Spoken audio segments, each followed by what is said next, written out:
का हो भौजी? अरे हमारे एकदम हालत खराब हो गई बहो। अरे का भइल हो? अरे सुना सुनावा। बांधी रे वो मिरिया में आइले गवानावा छोटी रे नानदी, गवानावा छोटी रे नानदी, छूटल माई बाऊ के भवानावा छोटी रे नानदी।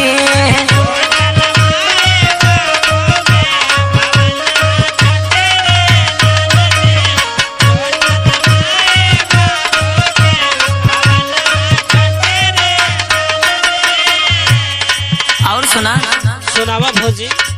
घोटले घोटला नाही खानावा छोटी रे नानदी, खानावा छोटी रे नानदी, लहके नहीं हर हो गईले सतानावा छोटी रे नानदी।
ननदो का भौजी? सुना सुनावा।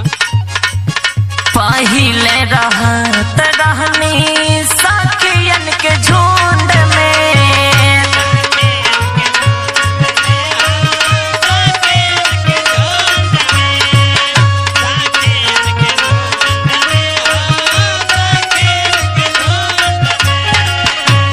अब त रहे के पड़ी राजा जी के मुंड में।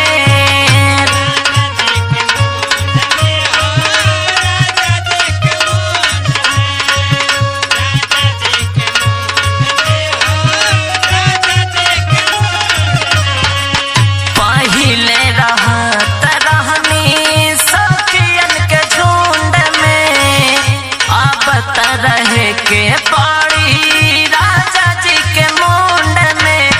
जाने कब ले होई सबसे मिलनवा छोटी रे नानदी, मिलनवा छोटी रे नानदी, लागे नहीं हर हो गईले सपनावा छोटी रे नानदी।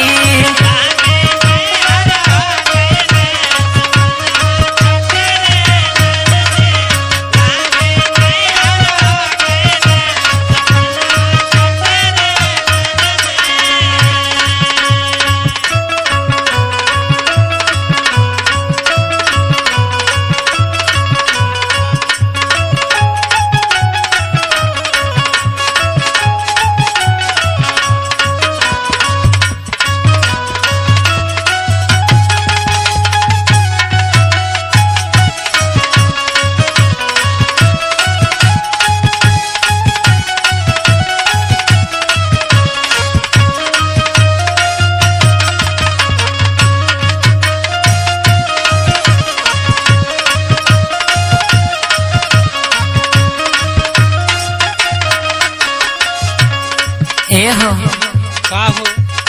और सुना सुनावा। पहले का हाल रहल हमार।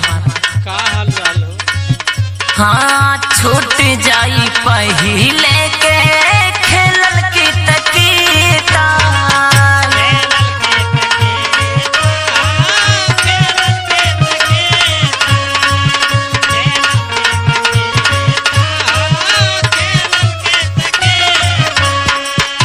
बड़ी याद आवेला नैहर के खीसा।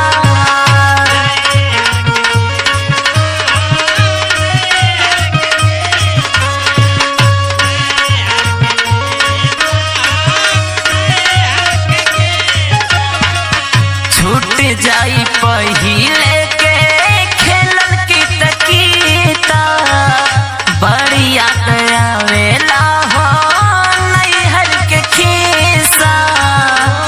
और सुना सुनावा। दीपक दिनेश ना